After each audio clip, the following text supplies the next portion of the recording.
Okay, let's see. Is this actually working? Hello, hello. All right, I see the LP crossover. We got Pi Guy, and we got ESPIK, and B Stars Man. Can you guys confirm if you can hear me or not?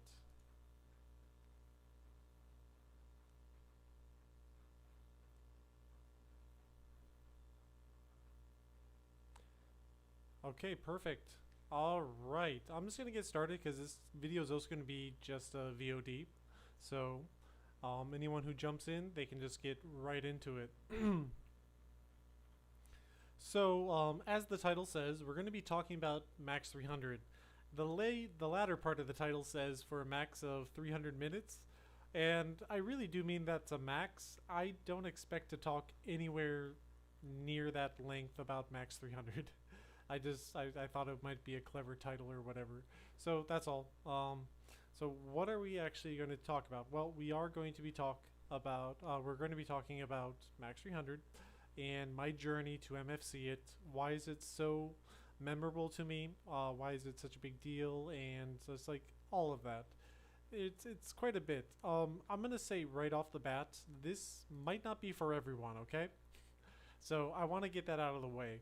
If you care about my journey with this song, from the early beginnings, from my struggles until my final triumph to MFC it, then sit back, grab a snack, get a drink, and enjoy the story I'm going to tell. However, if you are not really that interested in hearing probably like a 1+ hour story, then this video is probably not going to be for you. So I'm throwing that out there right here.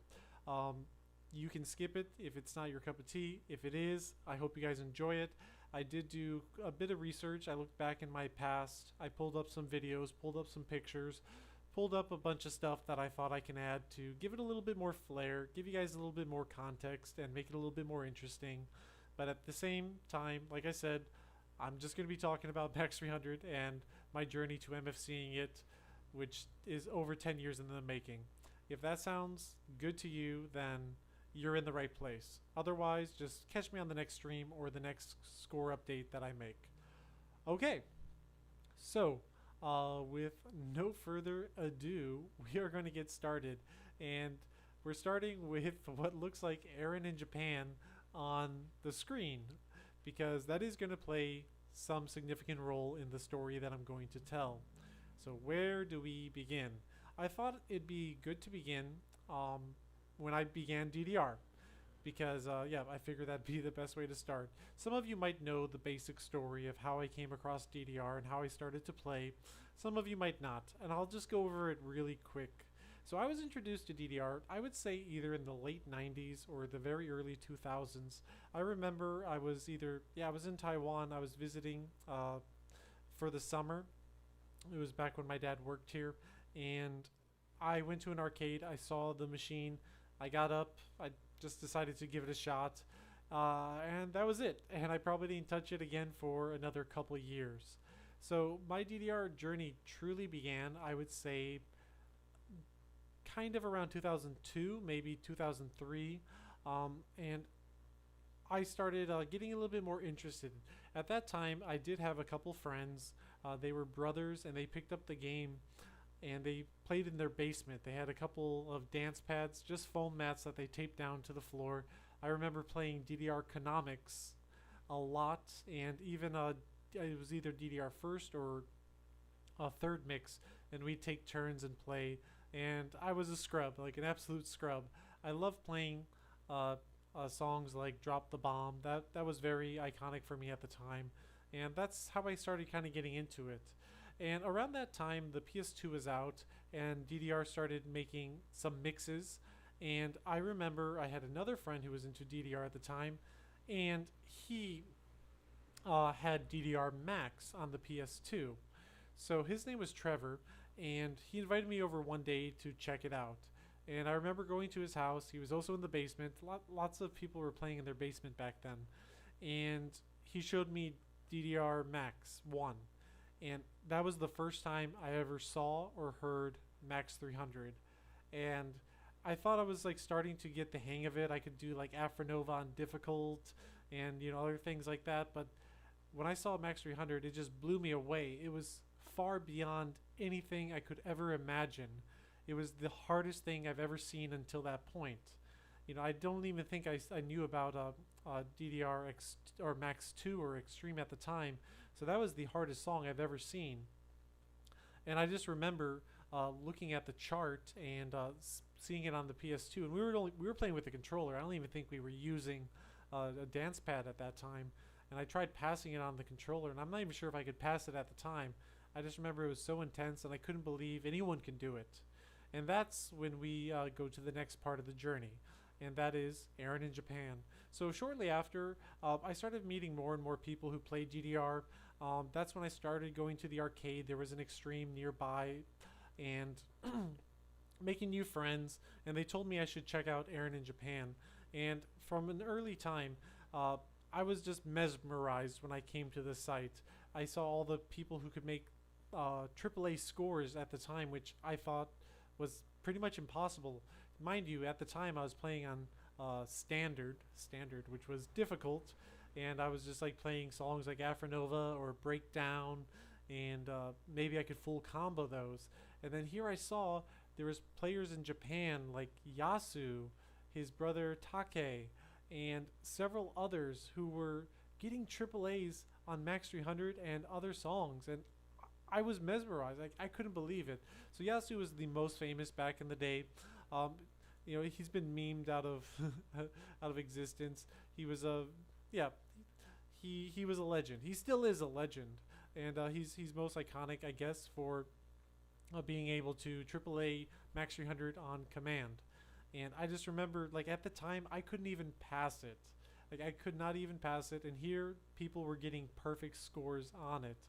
And it really sank in with me. And I knew at that time, I wish one day I could do that. I know that I felt so strongly that it would be so cool if I could do that. And part of my journey, back then, I cared about being cool. Like, I really did. I really wanted to see... I really wanted to be one of those people who can get up there and get a AAA on some of the hardest songs. I didn't know one day if I'd ever be able to do that, but it was a dream of mine. And it was a dream for a long time. So during that time, I also saw the videos. So I pulled up a couple of Yasu videos here. The quality did not age too well. I'll keep the sound off. I saw videos, not only could he AAA it, he could AAA it on stealth. We're talking no arrows. Pie Guy would be a very big fan of this.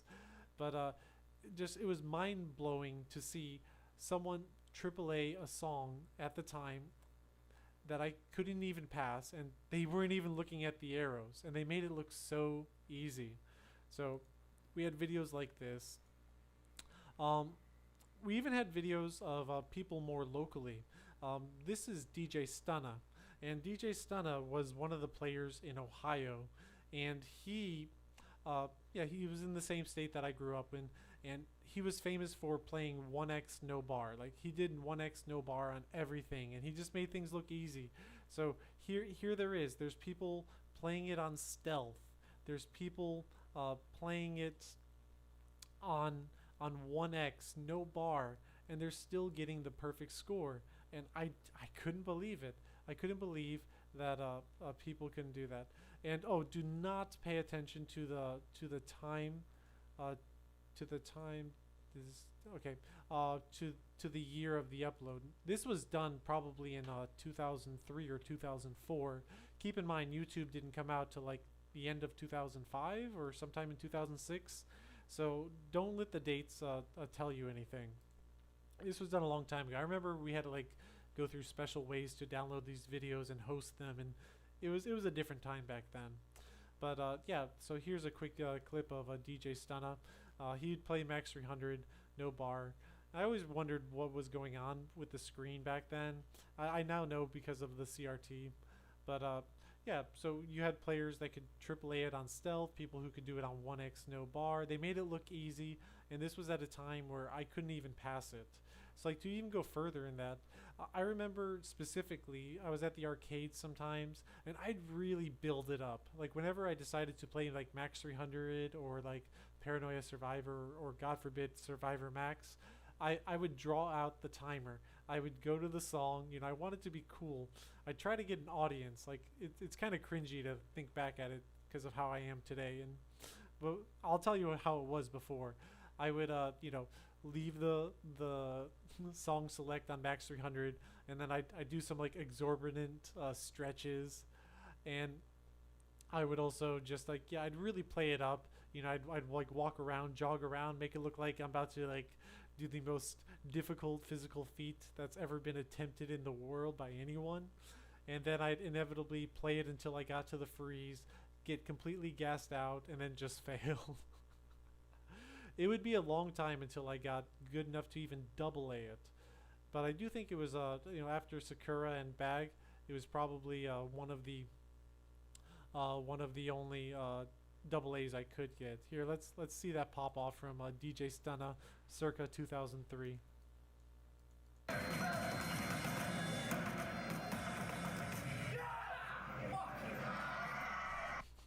So yeah, we had a lot of really cool.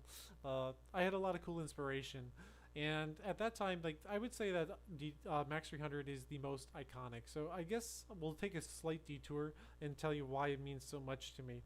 Because I think that Max 300 is synonymous with DDR. Like it just is. I think that yeah, it's a meme song definitely, but it was also the first like true boss song in DDR. Sure, there was Paranoia, there was Afronova, there was Trip Machine, but like Max 300 was on a totally different level when it came out.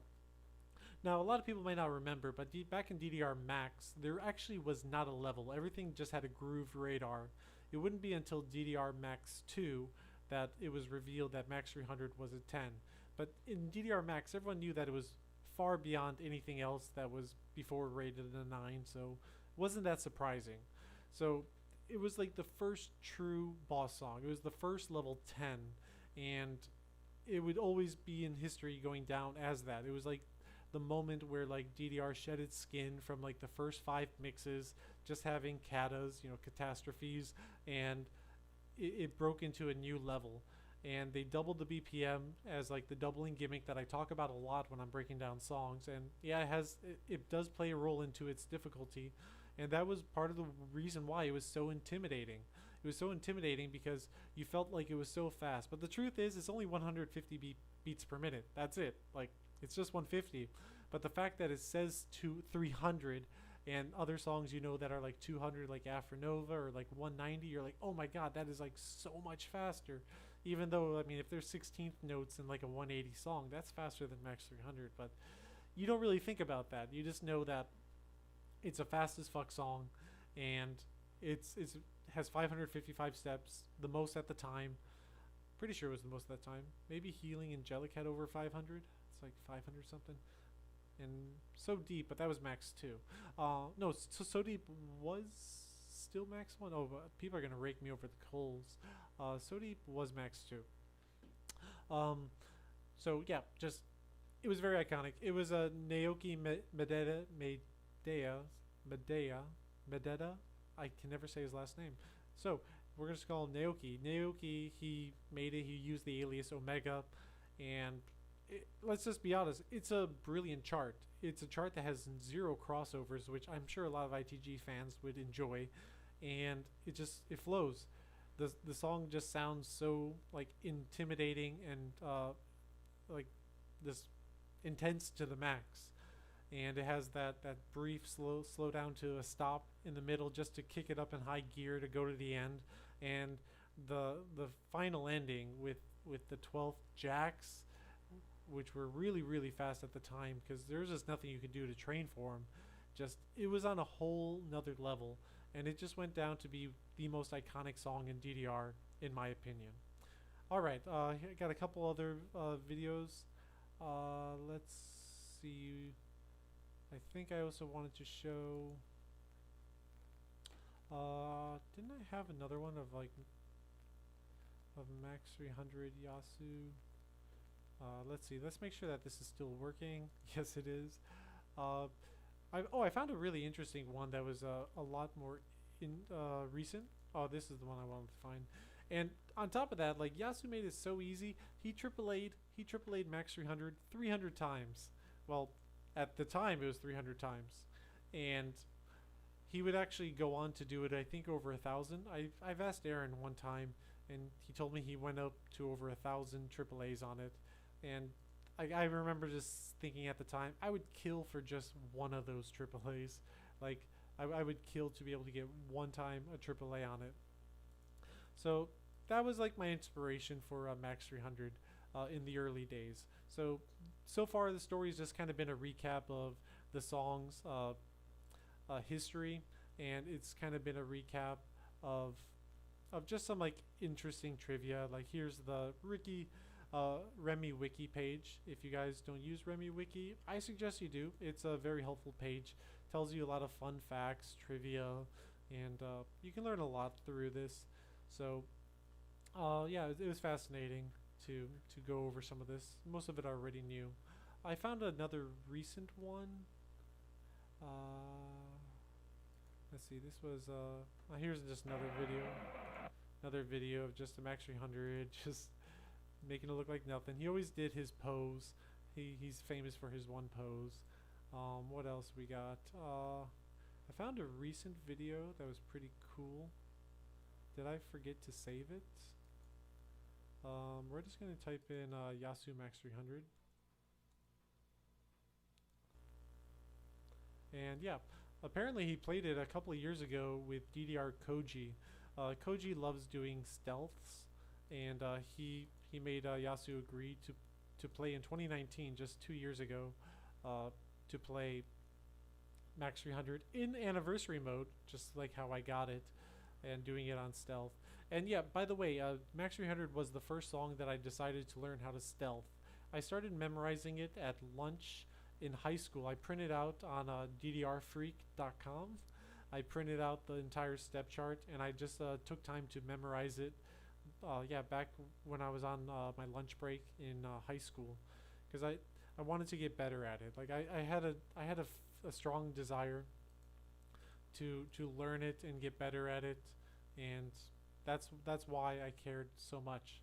So it's obviously been a big part of my life in a lot of ways, and that's what I'm really trying to hone in on at the moment. I might not be the best at articulating my thoughts or feelings, but I'm definitely trying to, like, at least make you walk away with this section knowing that in my mind, like, DDR was synonymous with Max 300, and Max 300 meant so much to me, and just everything I saw about it, I wanted to be able to master it.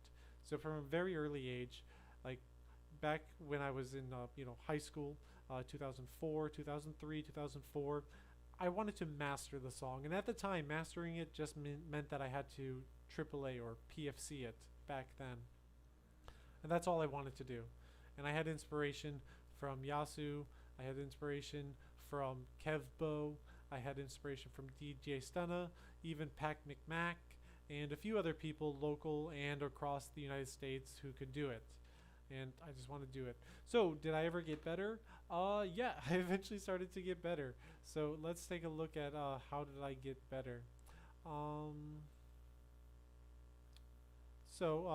Here's kind of here's the earliest video of Max 300 I've ever uploaded to my channel. it's gonna be fun. So this is the oldest video that yours truly, Dr. D, has. This was August 7th, 2006. So this would probably be like 2 years after playing DDR pretty seriously. I'd say like 2000, maybe late 2003, and then 2004 I started really getting into DDR, and then 2005 is when I started actually being able to AAA things and like get really good. But this was one of my earliest videos. Well, this is... Oh, I actually didn't know. I did put it on mirror at the time. Interesting.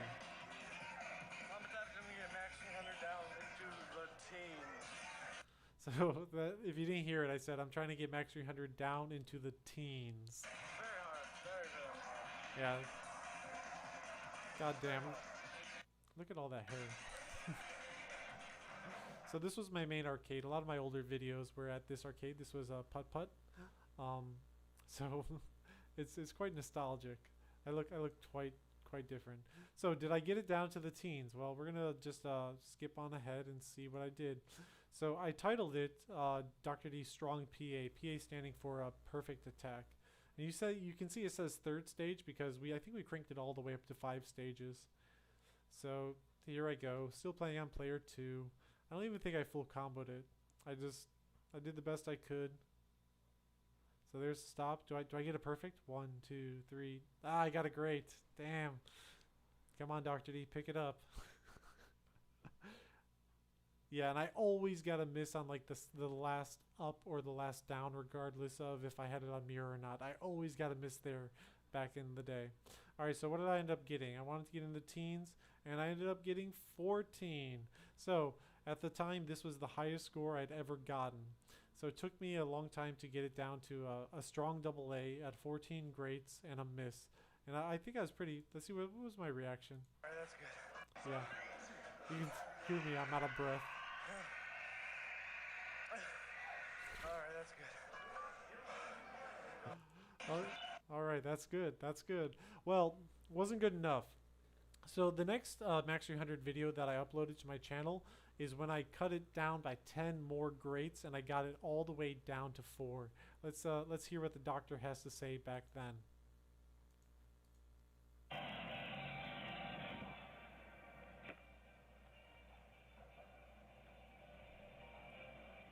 It's on Mechaneca Rock, a song I still have not MFC'd. Alright, do I put it on mirror? That's the real question. I think it is on mirror. That should be the turn.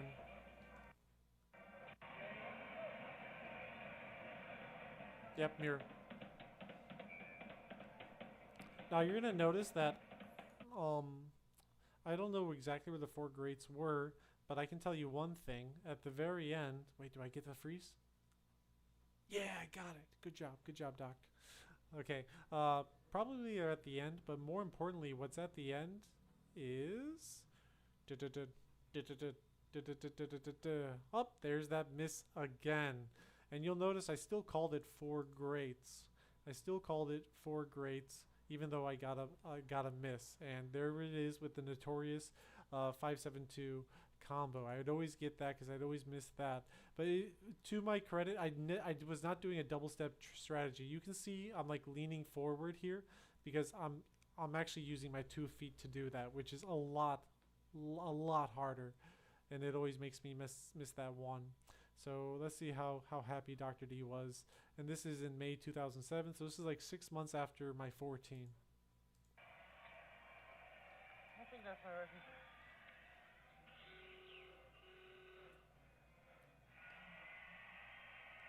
I was definitely pretty proud. I think I was trying to look too cool at the time, but I was very proud of that. So all right, so making progress. Did I get any better? Well, ooh, interesting. This is a future doc, and it looks all futuristic. I should turn off autoplay. So, where's autoplay? There we go. So where do I go next? Well, I guess I can say that the next step would be to PFC it. So, did I end up PFCing it? Well, I did. And it's not here. Okay, this was 2008, so that's not going to be it. And that takes me to this famous video. And this was one of my most viewed videos at the time. But it wouldn't be for like more than a year. This is like 2008. So like more than a year and a half until I finally, and by the way, a lot of my best accomplishments seem to always happen in December. Just throwing that out there.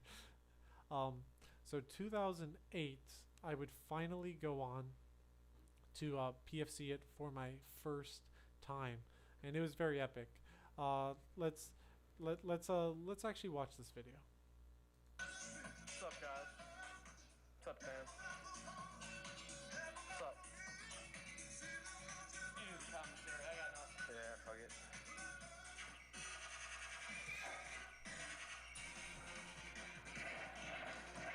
I need to learn this on 2, and then I will do something good with it. I see that Pie Guy is saying that 572 combo is not possible unless you miss the first step, and I always thought that too. So here's the thing: for Max 300, I'm missing the second last step, which would be technically the 571 combo. But because I'm hitting the jump, it will the game engine will register 572 before the miss is calculated. So that's why I'm comboing the last jump before it registers a miss. I always thought that was weird. I remember I looked at a picture long time ago. It was like where it was supposed to be like Yasu and Taka were supposed to get a double PFC on Max 300, and he had a 572 combo and 0 greats, and I'm like he missed the first step. He got a miss on the first step, and I remember thinking it was ridiculous. But then over time I learned that the game engine would just so happen to count the jump without there. All right, so yeah, the talk on the mic, on the camera, who took a lot of my videos back then, is Dan, also known as PQQP or PQP. We were great DDR friends, and yeah, so this is an epic video. I remember I grinded really hard. I felt it that day. I thought I could do it, and this was going to be a big moment for me if I could ever, AAA, because like for like 4 or 5 years, nonstop in my mind has been like, one day I want to be able to be like Yasu. I want to be able to be like Yasu and AAA Max 300.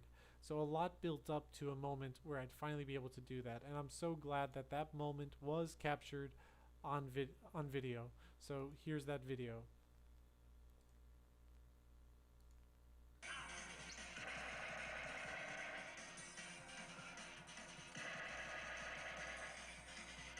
Back to the Max 300.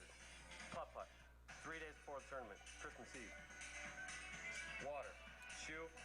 Swipe. Blue arrow.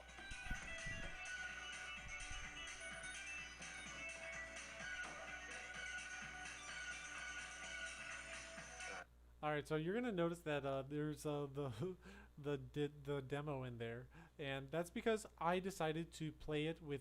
I was on free play at the time. The arcade was really cool. They let us like put it on event mode or free play from time to time, and I didn't want the distracting background. It's kind of funny because I still get so distracted by backgrounds today, but back then I did too, and I felt better when it was on beginner on the other side, so that it would be the beginner background. So that's why you see like the tutorial popping up right now. I decided that day I was going to play it with one player on beginner, so that I would get that background. So yeah, here we go. So let's continue. Here we go. Come on.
AAA 2X.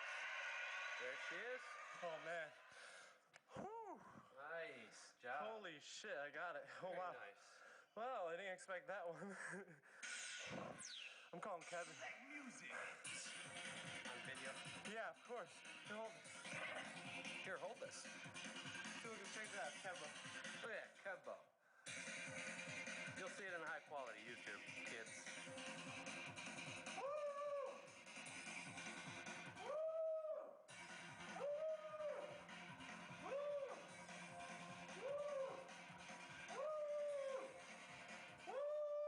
the fifth time. Woo! Sixth time. Pick up your phone, nigga. Come on. Come on, African American. One more time. Come on. Pick up your cellular phone.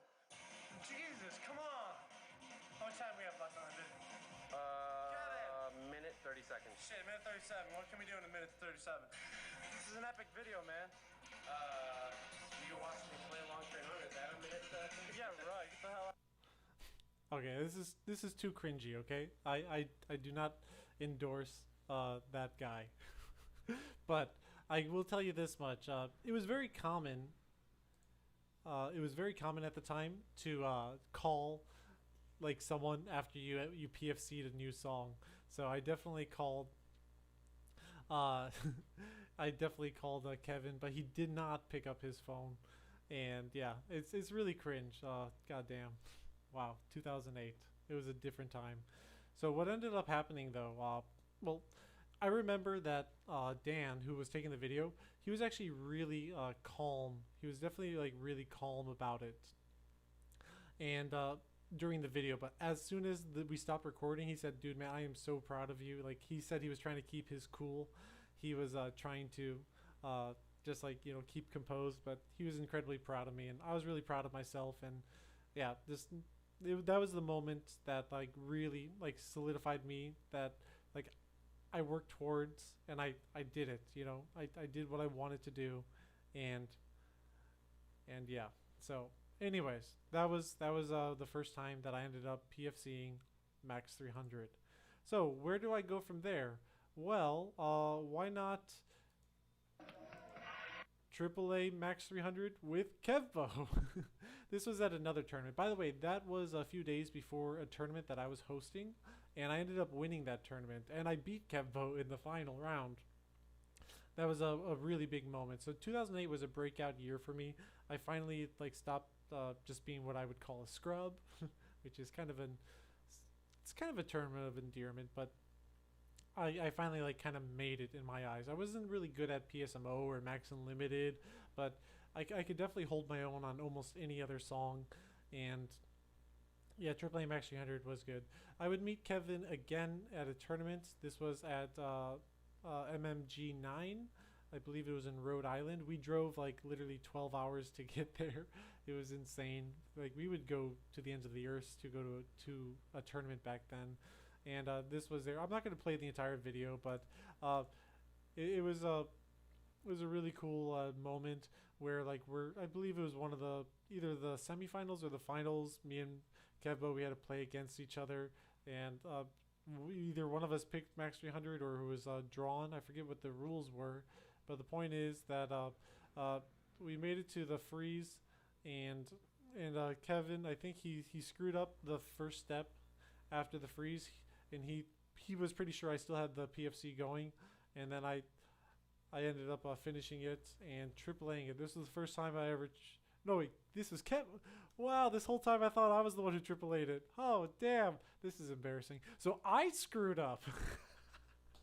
This is hilarious. I should have watched the entire video. God damn, my memory just ain't that good. So Kevbo totally dunked on me. Okay, let's not do some revisionist history here.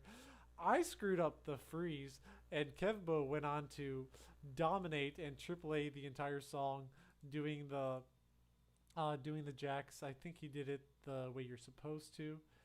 No, he double stepped it, and yeah, he totally dunked on me.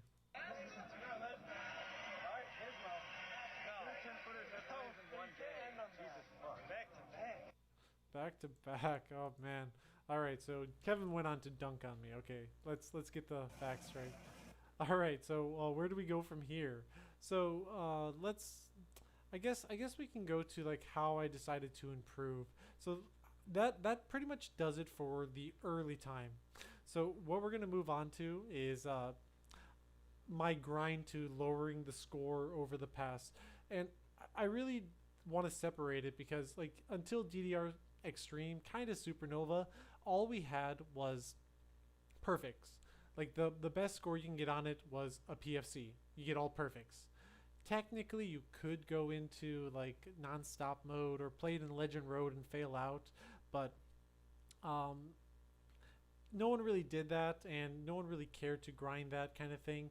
So marvelous counts and like perfect counts weren't really counted in the extreme and supernova era.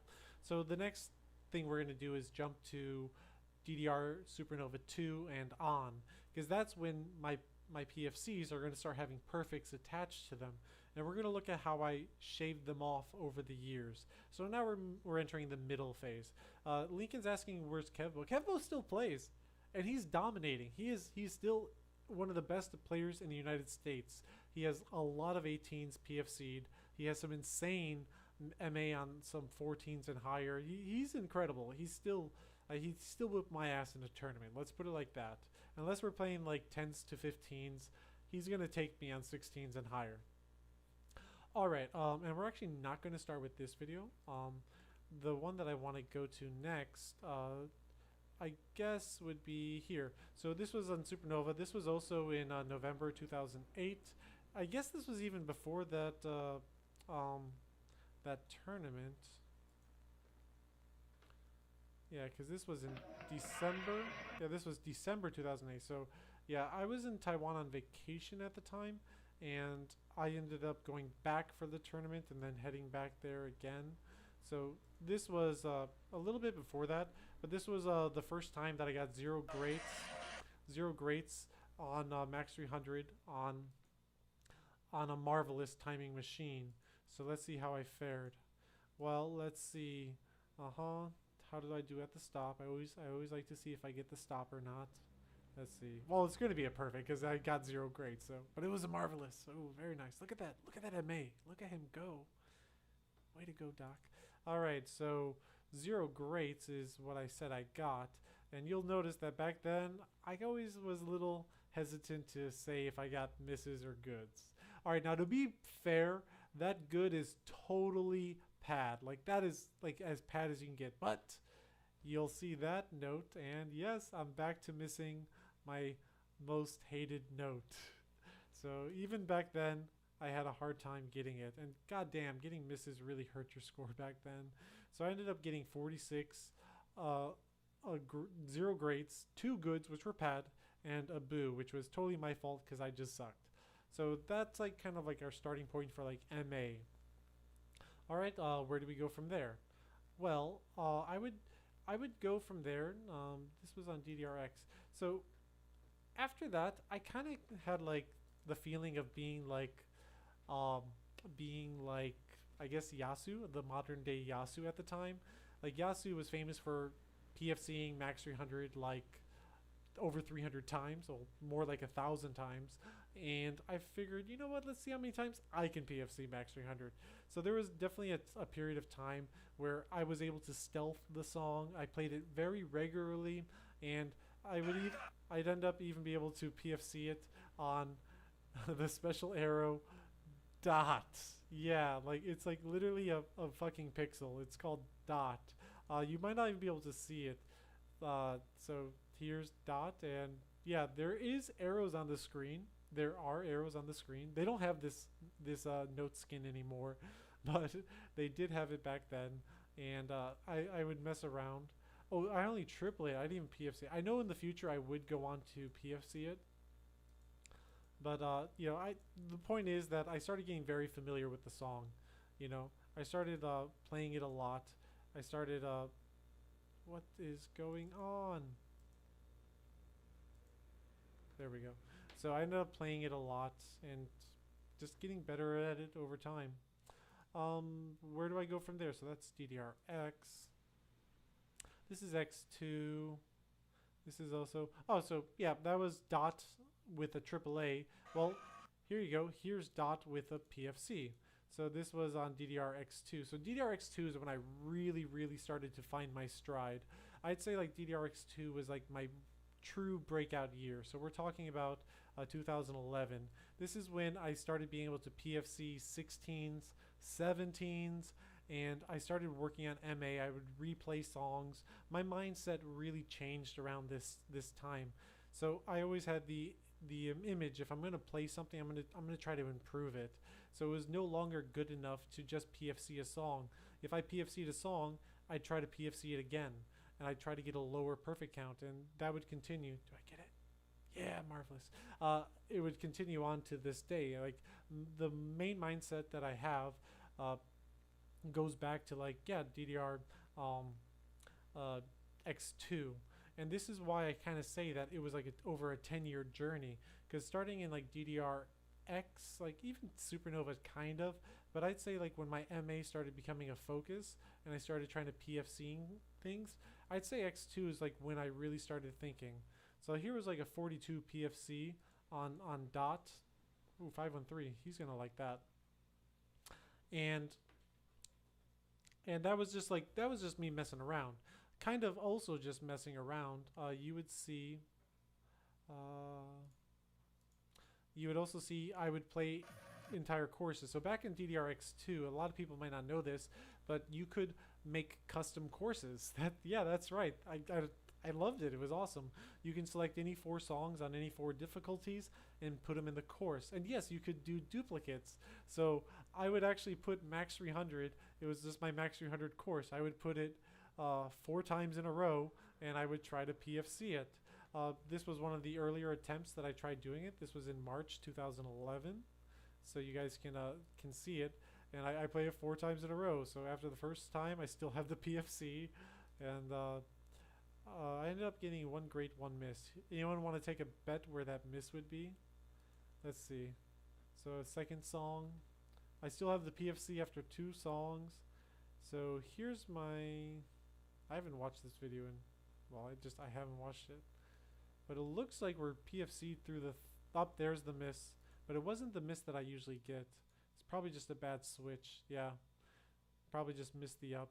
It's a little bit trickier, and I guess I got a great during the last song. So either way, I mean, averaging it out, it's like over like 45 perfects per song. With all like the fatigue and everything. Like that was not too bad, but I could get better. And I wanted to get better, and I would do anything. So I kind of skipped over this one, but this was during DDRX. So this is actually 2009. I totally skipped over this one. I was looking at X2, but this is why I say like it was like over a 10-year trip. Because the first true breakout score I got on Max 300 was this one. And I do want to play the entire video because I want you to hear my reaction. Because at the time, I'm not sure if it shows my record beforehand, but I remember this. This was in Japan. I was vacationing in Japan at the time. It was one of the first years that I went there, and I really met a lot of people. This was when I stayed with KK. She was gracious enough to let me stay at her home, and I was able to go to all the arcades and introduce me to all the other players, like Captain at the time, and Maxwell, and who else? Takasuke and Disney. Oh, Disney. I think he was at the arcade at this day as well. And I remember that for whatever reason, I remember I said like I want to PFC Max 300 in Japan. Like this is where it all started, Like I wanna like do it in Japan. Like it was like really important to me for whatever reason. Like I haven't been showing you the descriptions, but this was one of the most impressive scores I have ever gotten at the time.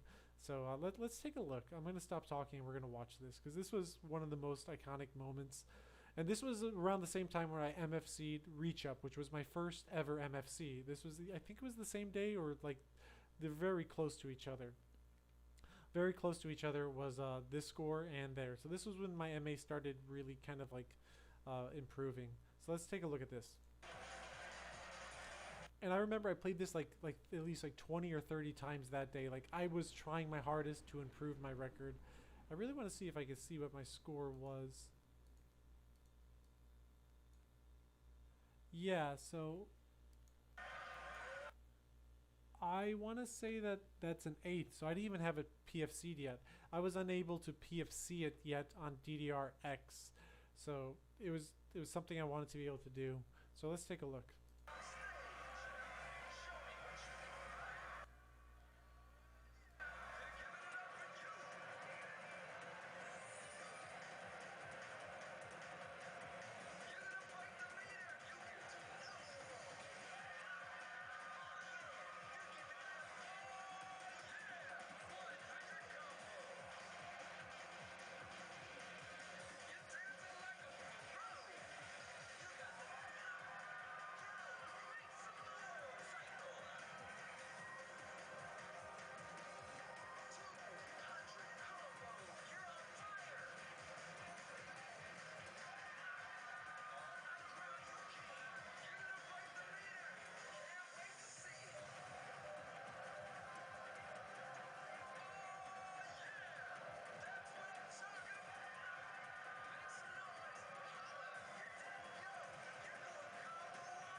I remembered the mic was off. I remembered. Yeah, I mean, DDRX was quite interesting at the time. It was somewhat. It's really bad compared to today, but the improvement over Supernova 2 was amazing. But yeah, I this was so iconic for me at the time, and I remember so vividly hitting the last freeze.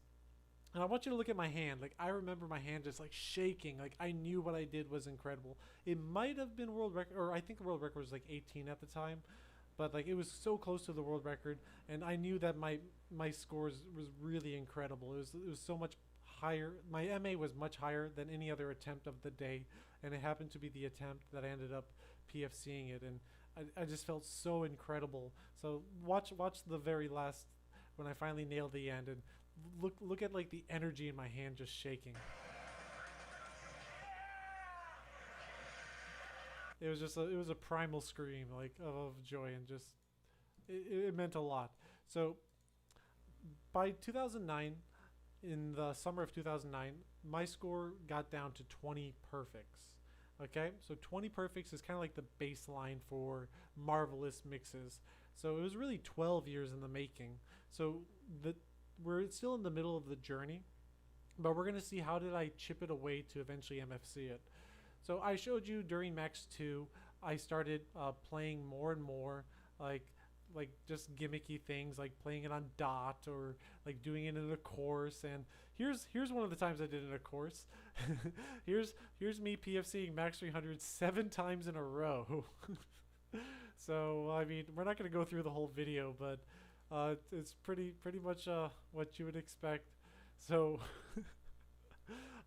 this was in the course mode, and yeah, so I played it one time, and I remember I wanted to like make it really incredible, and you can see my MA improve. Remember before my first course I was like 180 something. This time I'm like 122. Now we're like averaging around like 40 perfects per attempt. Like it's, or no, sorry, 30. We're around like 30 perfects per attempt. Like it's getting a lot better. It's definitely getting a lot better for the average. And I just, but by the way, hilarious. It's only a double A, yeah. Even though it's a PFC, yeah. I mean, it's a PFC, but the way that they counted courses was so obtuse. It was very strange how they counted courses in DDRX. Like, it was weighted very weirdly. I don't even remember how it was. Oh man, it was almost like all fives. That was so cool. But whatever. There's a double A perfect full combo. There's a yellow lamp. Okay, yeah, okay. I definitely PFC'd it. No misses. All right. So I remember I got that. I'm like, okay, it's the first time I got the course. Oh man, that camera with the nostalgia, guys. So I'm like, you know what? Let's play it again. So I went back to my course mode, and this is how the course menu looked back then. And if you, oh my god, I had braces at the time. Oh Jesus, what did I say? Okay, I think I'm crossing my fingers. Wait, was I talking? Oh god. You know what? I just thought. I already got a 4 in a row. Why should I stop there? Let's see how many more I can get in a row. Yeah, I mean, there you go. I just got 4 in a row. Why stop there? Let's see how many more I can get in a row. So, yeah, they were called orders. So you can like select your own orders. And yeah, that was my order. I made it myself. So I played it again. And wouldn't you know it, I got to the last song. Ooh, I had a really good MA going on there. What's going on there?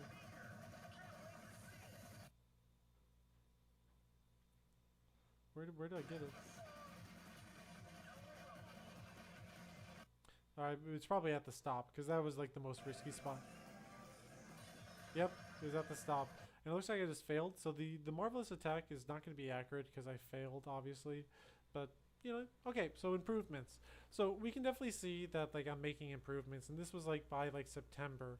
So coincidentally, I decided to start really grinding Max 300, try to get a lower score until I finally got this score. So this is kind of out of order, but in the summer of 2011, I wanted to grind it, and I grinded and you know, before my record was in 2009, and I thought that it's 2 years later, I'm a lot better. I think I can beat the 20 perfects, and that's when I got this, and this is 14 perfects, and at the time it was the world record. Like this was the absolute world record. Here's like my record, area record or machine record, and world record. It was the first time that I ever got the world record on Max 300. That was a huge moment. Like before, when you're just AAAing uh, the song, like you're just, it's not a world record, but this was the first time that I got it. So again, I'm not gonna go through the entire video, but let's take a look.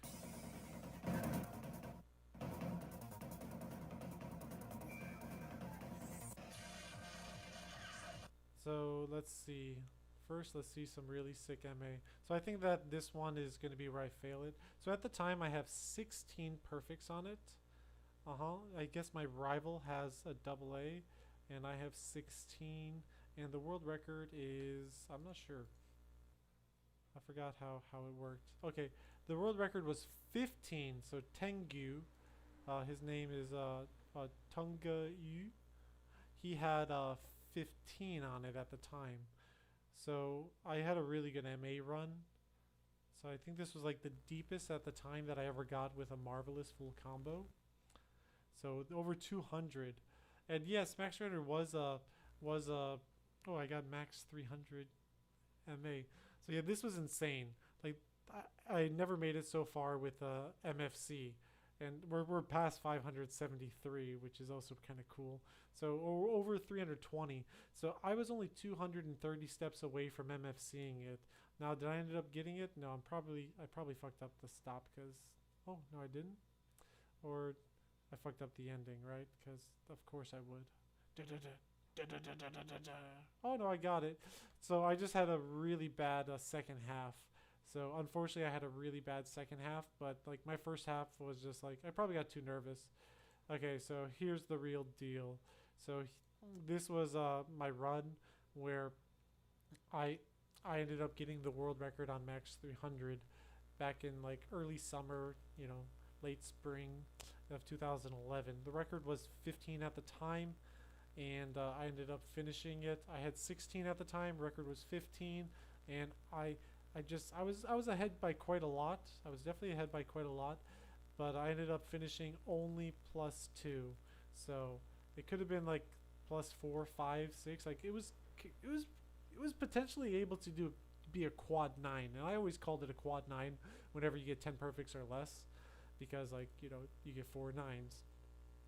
But yeah, that was a pretty big deal. That was a huge deal for me at the time. Like at that moment, it was like the first time that I got a world record. I felt like Yasu, I guess you could say. I felt like wow, like I finally did it. And around this time was also when we started doing the e-amusement record tracking. So like this was for all the songs, and you'll see that I did have a lot of world records back then. Like I really cared to try to get as many. This was like the only way to like really do it, because at that time, like between Supernova 2 and DDR-X and DDR-X2, records were like always getting erased. So we wanted to have a dedicated list that just had the best out of each mix. I know I don't have the record here because obviously it finished, but while this was still being record tracked, I think it got down to like 7. I think the world record was 7 by who got 7? By Disney probably. Sumi, yeah. Sumi had 7, but this is like at the end of like DDR-X3 or like 2013 or 14. This is all these records are pre DDR Ace. But for a time I did have the world record on Max 300, and it was really important to me. Yeah, I'll never forget it. That was one of my crowning achievements. So did I stop there? No, I did not. My Max 300 journey was not over, and we're still just in the middle time. And if you guys are still here watching it, you guys must really love to know about Max 300. Wow. Okay. So what happens next? So what happened next was something that no one could really predict, and that was KAC. So KAC came out in 2011. This was the first KAC. This was the one that I participated in. I participated in the first three of them. I made by like going to either the semifinal or the final round, but they didn't really do a good job of record keeping for like. Then they didn't record the semifinal rounds, only the finals. So that's why you won't see any footage of me. Even though they did record it, they just never posted it. But anyways, that aside, KAC came out. This was around October, November of 2011, and like holy shit, I wanted to participate. I don't even know what it was. It sounded like Top Ranker, which I participated in like 2008, and I'm like, wow, let's do it. Let's do KAC, and I felt that I've been training really hard, and I'm going to be able to do something, and I'm going to be able to make it. You know, that was my attitude. And wouldn't you know it? So I've already been like throughout the year of 2011. You know, as I showed you, I've been playing Max 300. Okay, like I've been playing quite a bit of Max 300, getting the world record on Max 300, and grinding the shit out of my Max 300 for like nonstop throughout 2011. And would you believe it that for the first batch of songs they wanted you to qualify for, it was this one, I forgot what that is. If You Were Here, LEG, Style Mix, which is removed, Decade, Theory of Eternity, Expert, challenge did not exist at the moment. That was for like the first three qualifiers. And then for the round 2 qualifiers, Max fucking 300. Yeah. Max 300 became a qualifier for that. And I was already grinding the shit out of it. They also wanted you to do Saberwing, Expert, and Sakura Storm on Expert, I believe. I don't think Challenge was a thing at the time. So they wanted you to grind out these songs. And I thought like, wow, that's my calling. So how did I do? Well, I grinded the shit out of everything. Now, why don't you see my name? Well, that's because this is for Tokyo region. My region, I believe, is this one. So you can see that like some comparable scores. You have like you have a quad 9 and then 2, and then let's see, quad 9-3. So 513 did really well. He actually beat out TTAH, which is also known as what's his other name that he goes by today? I can't remember at the moment. I'll tell you if I remember it.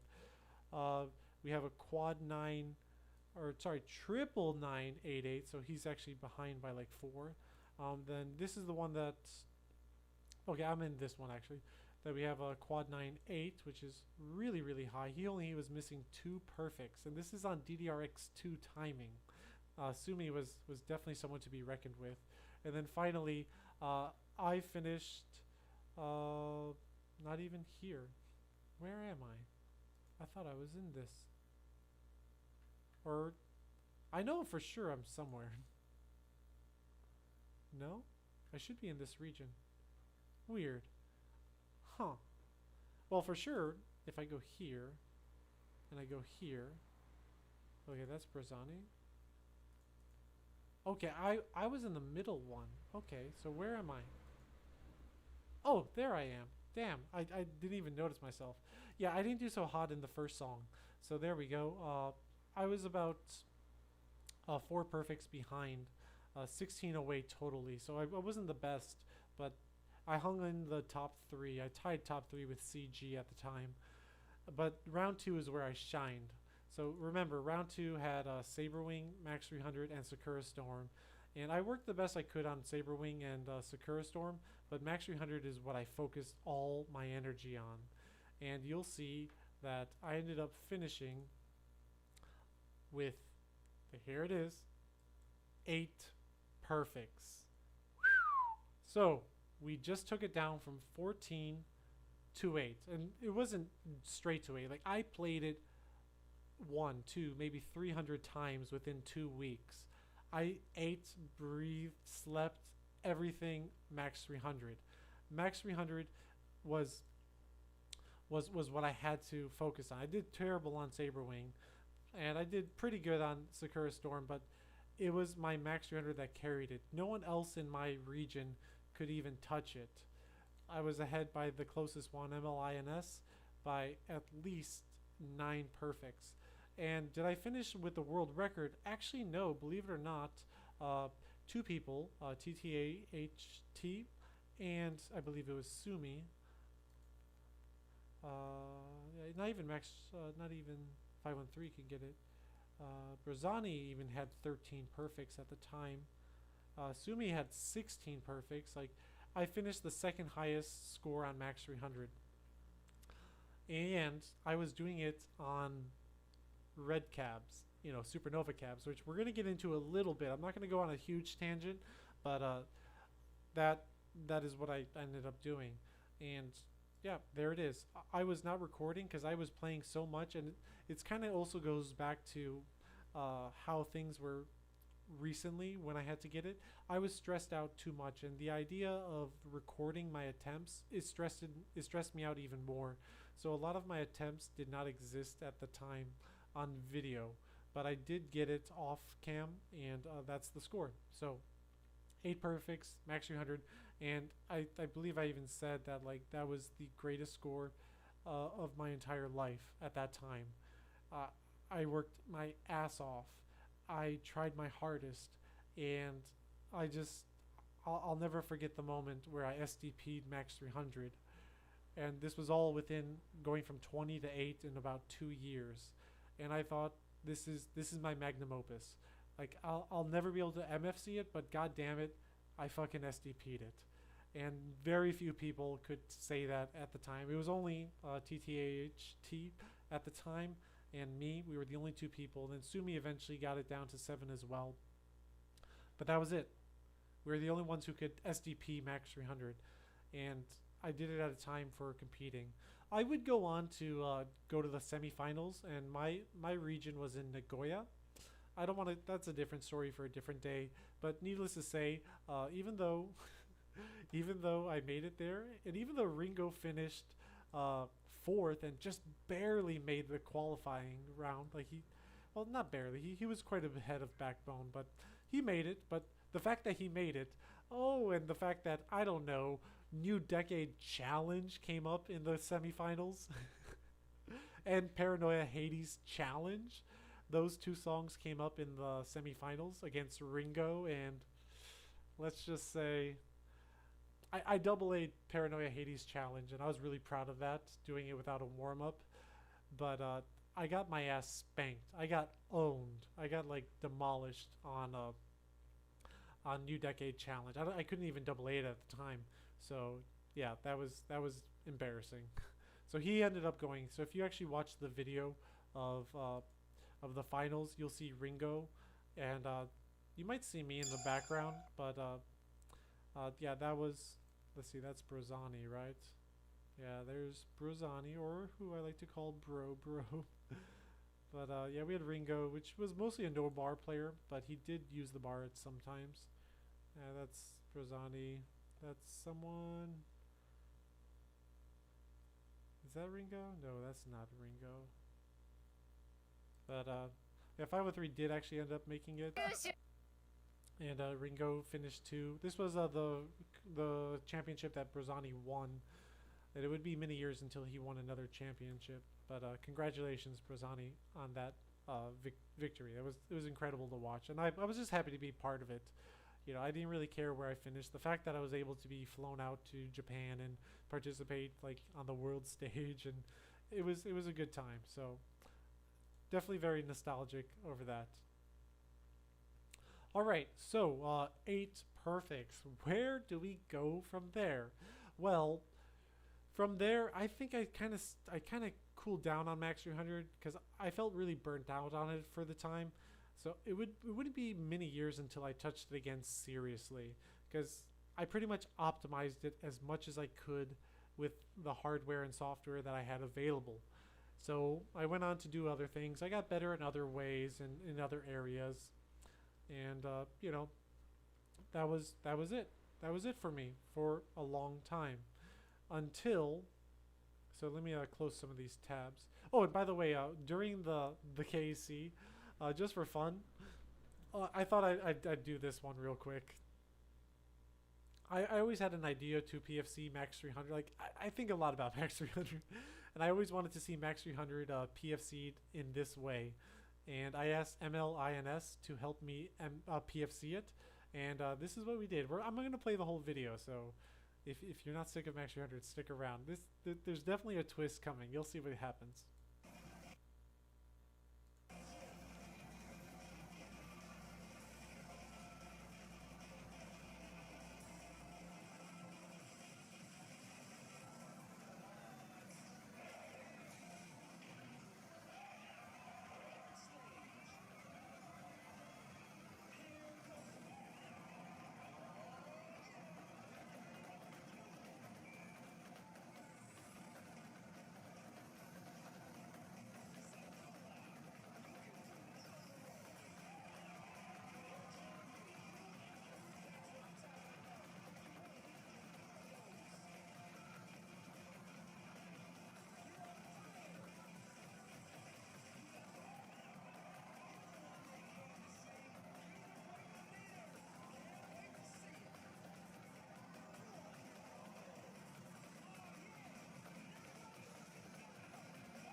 All right, so if you guys were watching,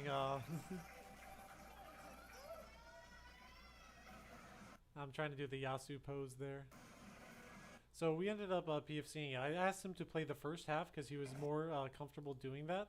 But the whole thing was at halfway point, I told him that I'd switch off with him. So I kept the freeze down, and then I timed it, and I got it. So we ended up PFCing Max 300 co-op style. So I guess the only question, if you guys are in chat, I'm very curious to know your answer to this question. Is it cheating? Would you consider that being cheating? Us switching off? I mean, we didn't break our own record. Like, you know, we didn't do that, but I mean, technically we didn't really, you know, play it ourselves. Funny story about that. I heard that, totally a rumor. I can't verify it, but I did hear that, yeah, it's actually about Yasu. I heard that he PFC'd Max Unlimited the first time, but he asked Takasuke, or not Takasuke, his brother Taka, to hit the final down arrow in Max Unlimited, so he didn't have to do the down and then the jump. It was too much. So there's a rumor.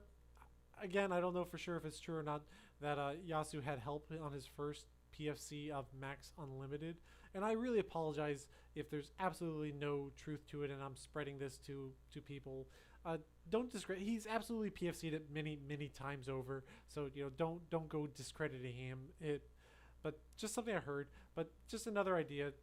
It's kind of similar to like where someone helps you out with maybe one arrow or maybe 200 arrows. But I didn't do it for that reason. I thought it would just be cool to like tag team. I had the idea of, I think we tried it on Legend of Max and a few others, but I think that he couldn't hold up his end of the bargain. I was getting my parts, but MLS INS, he couldn't PFC the parts that I needed him to make Legend of Max happen, unfortunately. But yeah, cool memory. Okay, so after this time, Max 300 is slept on for a long time. So I broke this whole thing down into 3 sections. The beginning, you know, my ascension to be able to PFC it, and then like the mid game where I actually kind of focused to cut down the perfects, and now we're going into the end game. Yeah, Marvel MCU reference. So what happens from there? So okay, we can close all this. Well, what happens from there is I don't want to get this out of order. Yeah, okay, 0 grades. We don't need that. Which one's this? So that was my world record. It was then beaten by me and 2 other people. And there we go. There was another set that I PFC'd Max 300 one time, and there's another video I had of it. Let's see. This was on DDR X3. So 25 perfects, like it's no 14, but or it's no 8. Like I already had 8 at the time. But I thought it was cool to conclude, Valentine's Day. Mostly because it was a really cool set that I PFC'd. I got 888, which I believe was the first time I got it. And then Pierce the Sky and Pluto, fucking Pluto, and Max 300. So we had like 2 15s. I believe 888 at the time was a 15. Correct me if I'm wrong. Or, because I definitely say that I got 2 15s and 2 14s. 3 14s and a 15.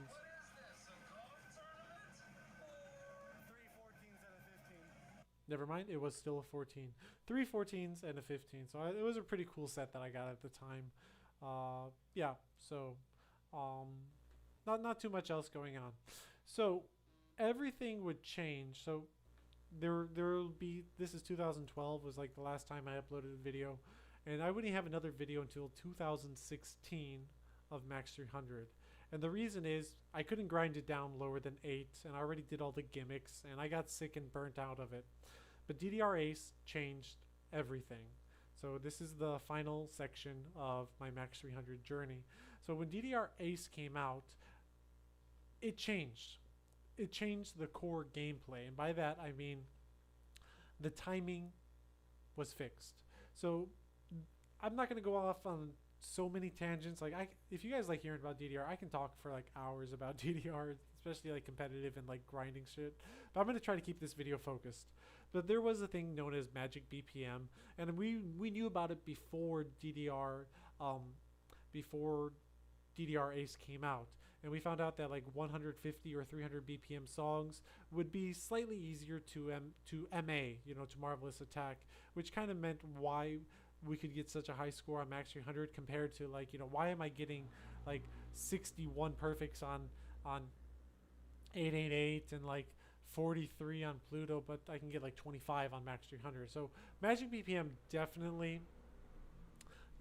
played a big role.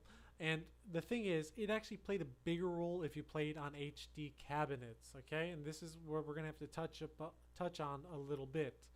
So part of me also felt that my score was pretty impressive too, the 8 perfects, because it was done on a red cabinet, a CRT, which was overall harder. And if you disagree with that, I mean, you can look at all my MFCs at the time. Most of my MFCs were done whenever I went on a vacation to Japan and I played on like an X cabinet or a white cabinet. Like I'd be able to MFC songs that were 200, 150, 180, but then I'd go back to my red cabinet and I just couldn't do it. So it was pretty much a guarantee that if you played on an HD cabinet, you had slightly better odds at MAing and Marvelous Attacking and MFCing songs than on red cabinets. So that's going to come into play a little bit more. So in some ways I felt, because I know that the players who got 7 perfects on it in like DDR X2, they played on X cabinets and I did mine on red. So part of me felt like mine was a little bit harder to achieve, but honestly, I don't want to discredit them. They're amazing players. I love them. Nothing but respect for them. Just telling you what was going through my mind at the time. All right, so DDR Ace came out and everything changed. And pretty quickly I figured out that a general rule of thumb was that if I could SDP it before, like on DDR X3, so if I was playing on DDR X3 or 2013 or 2014, if I can get a song down to like 8 perfects or 6 perfects or 5 perfects, I can probably MFC it on DDR Ace. That was the rule of thumb that I figured out. But when I figured that out, I'm like, oh shit. I have 8 perfects on Max 300. I should be able to MFC it. And I couldn't believe it. I'm like, oh my god.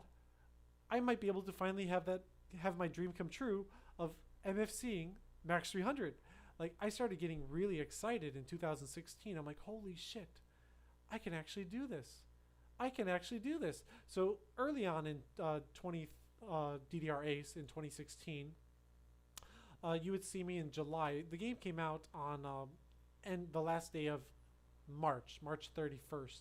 But truly, the game didn't even begin until April 20th. That was when they released a patch that really fixed the timing. Before then, the timing was pretty janky.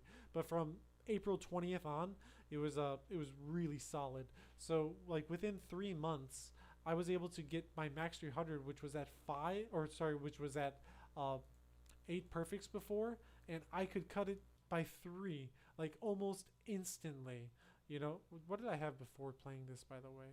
Okay, like I had 7. Like I already beat my record. I just got the world record again. This was like the first time in 5 years that I got a world record on max 300. So I got it down to 7 pretty easily. I played it a few more times, and I got it down to 5 perfects, and with really strong MAs. Like you can see that like it was easy. I didn't get my first perfect until like 300 combo. You know, wait, did I get the stop? I always want to know, did I get the stop? I did not get the stop. So pretty relatively easy. Let's see what my reaction was. Did I have a reaction?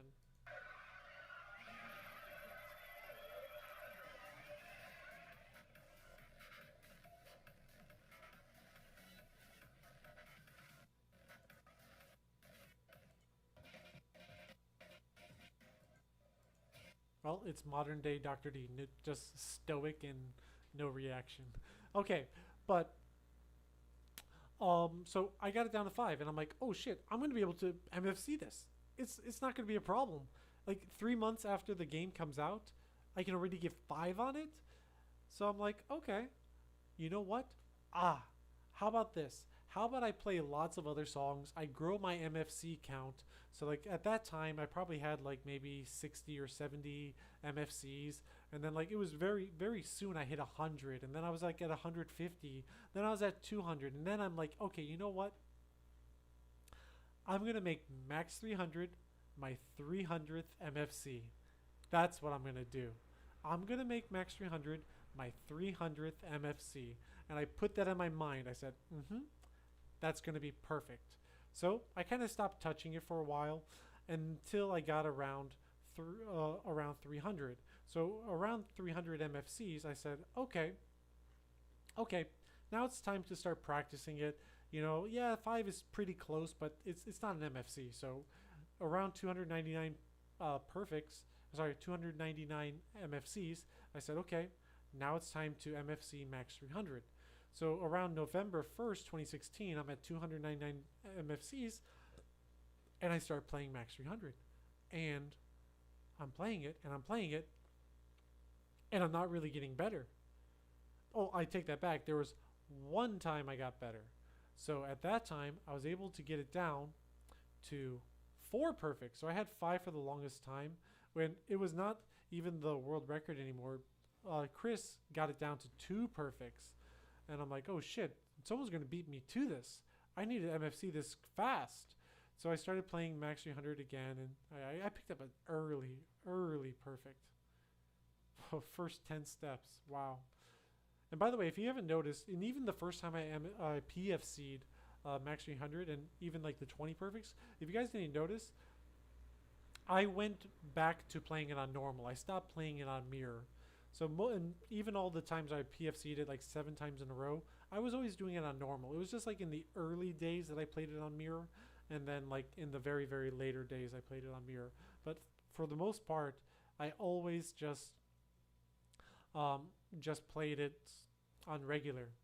But I would put it on like 2.5x, like, which is really fast. But if you remember, I memorized it, so I was able to do it. Did I get the stop? 1, 2, 3. Oh my god, I'm so terrible at that. So what ended up happening, I felt it important to note, I did say that I had a perfect ending. So like it was kind of promising that I could actually get the end. So I'm like, okay, this might be possible. But still, 4 perfects and how much I had to work to get that 4, I'm like, okay, you know what? Fuck it. I'm not going to get max 300 for number 300. I'm like, I'm getting too stressed out. Forget about it. Like I even wrote in the description at the time, I said I tried hard to make this my number 300, but I couldn't. Oh my god, I have so many spelling errors in my, it's cringe. But I just couldn't nail it down. but I did manage to get 4P on it while nailing the entire actions, which is the most iffy. So that's what was going on there. Do I have any reaction for the 4?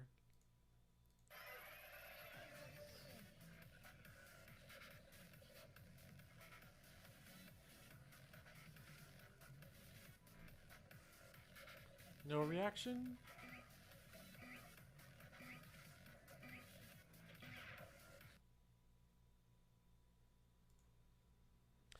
Okay.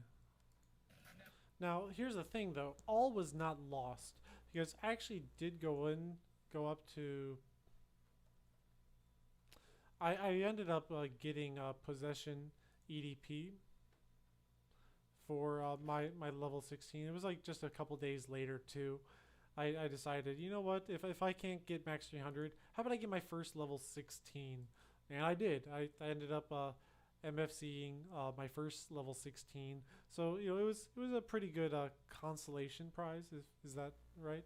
Oh, it was Halloween, really. So I ended up MFCing possession EDP for my first level 16 at the time. So I wasn't too upset. It wouldn't be until DDR, or sorry, DDR. It wouldn't be until I got to the 500s that I thought, you know what? Maybe I should just get it for MFC number 573. Ah, yes, that makes more sense. Because, you know, Konami, the original combo is 573. So I said, you know what? I'm going to MFC it for number 573. And that's what I thought. So I decided to try it again when I get to 573. Did I get it? No, of course not. You already know that. I got it for 900. But there's a few things to note. What ended up happening was two things.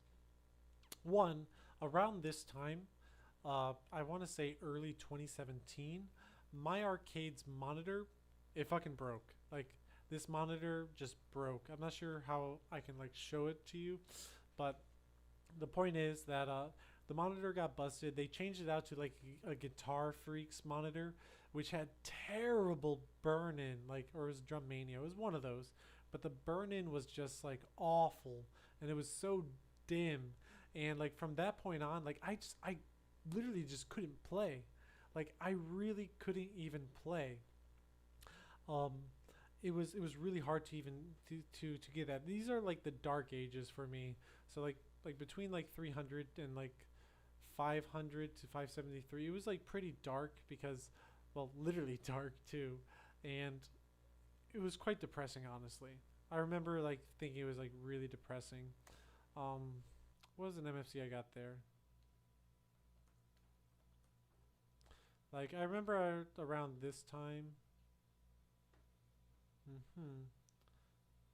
Where's my Brazilian anthem MFC? Seriously? How does that not come up? Oh, did I spell Brazilian wrong?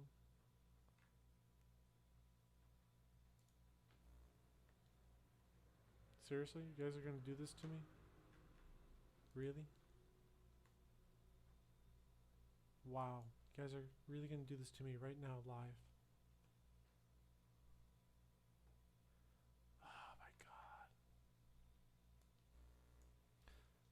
Technical difficulties. Oh, here we go. No, that's AAA PFC. Oh my god. Oh, we found it. Hooray. Her fucking hooray. So yeah, this is like around, I remember around this was the time that things got like pretty like grim for me. I believe I got this at in Hong Kong of all places. But it was like one of the only places I could play at the time.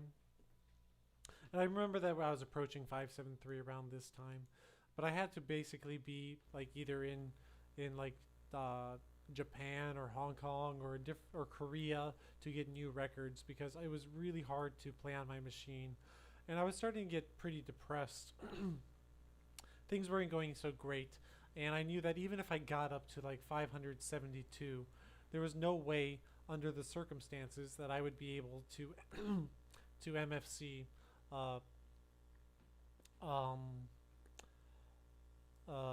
Max 300. Oh, brain fart. Uh,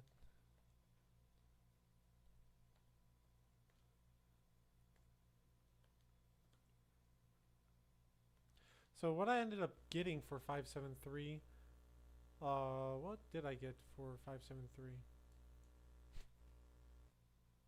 MFC.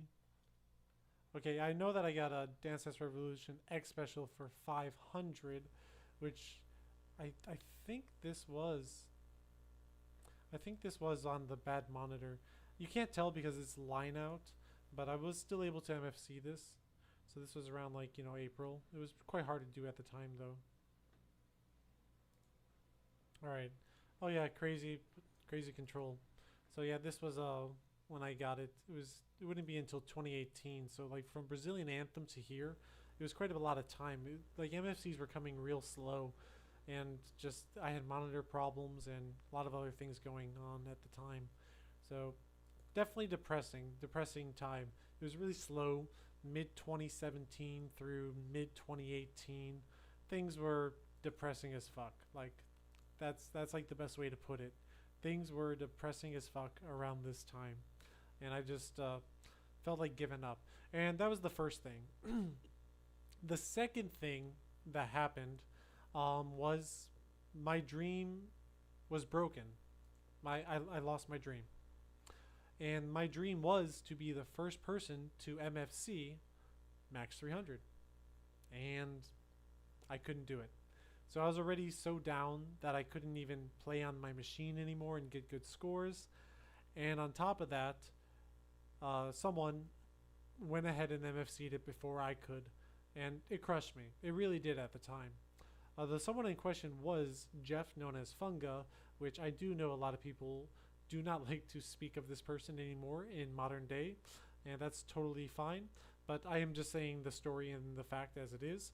So he ended up being the first person to MFC Max 300, and that on top of the fact that I felt I couldn't even do it, and on top of the fact the third level, which I kind of alluded to earlier, I knew it was easier to MA and Marvelous Attack on white machines. Not sure about the Black X style cabinets, but for sure I knew that you can get better scores on white cabs. So a large part of me at the time felt like I'm competing and this isn't even fair. I felt that like I have to work much harder to get a score, because if I played it on a white cab it would be a lot easier. And spoiler alert, I was right. I mean, if you guys watch when my arcade finally did get white cabs, just look how much faster I improved. So it really does make a difference. So it's very impressive how much I was able to do before I got a white cab, like getting a 16, getting a bunch of MFCs that some people have not even tied today. Like I think my Chronos Expert, it's still like the only one who ever got it, and that was on a red cab. So I definitely had some wins, but I also had a lot of losses in terms of that. So I lost there. Chris would eventually go on to MFC at 2. I think I did get his video up here. So he got it in 2018. I believe he got it short. Oh my god, why did I hit that button?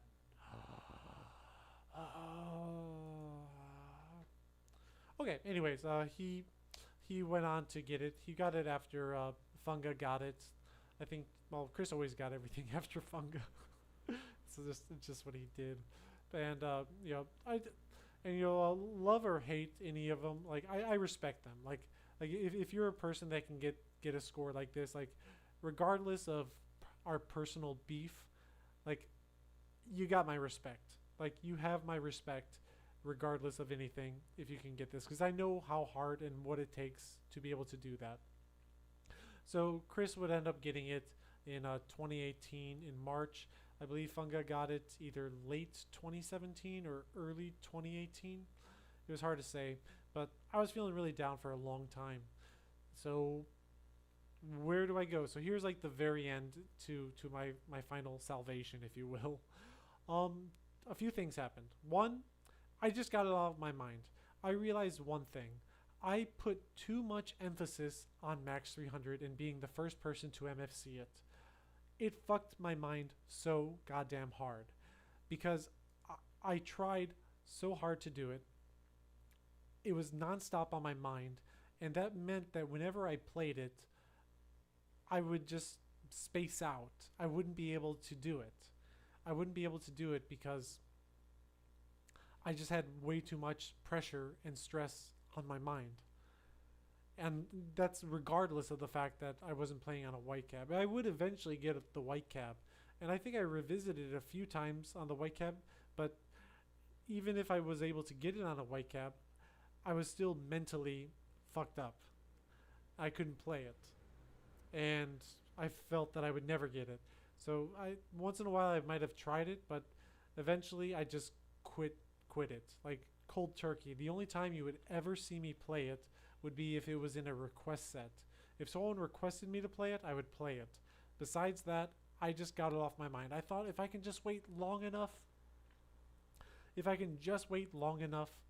that eventually it would be off my mind and I could play it like it's a new song. Like that was kind of my attitude of going about it. And well, ultimately it did work. So what ended up making me get it? What changed to get it recently? So what ended up changing was, one, I let a lot of time pass. And two, and I kind of knew this for about a year or so, I did know that I played it a little bit better whenever I played it in the anniversary mode. So yeah, I ended up starting to play it in the anniversary mode. So let's do it again. Let's type in max 300 stealth. If I can spell. Because here's again what the anniversary mode looks like. This is Yasu and Koji. I played this video earlier. Anniversary mode would be like this. And the most recent time I played in anniversary mode was like a week and a half ago, maybe 2 weeks ago. And I remember I had a shiver down my spine when I selected it. Because I always forgot. But whenever you select it, it gives you this very nostalgic animation of DDR Max, Max 2, and Extreme. And then I read the line, "The Rise, most memorable moment." And I said, this is my moment. The most memorable moment has to be here. And at that moment, I knew if I'm going to MFC Max 300, we got to go old school. We got to go old school. We got to go back to where it started. We got to go back to the time where I first PFC'd it, triple A'd it for my first time. And that was on DDR Extreme. And oh baby, this is DDR Extreme.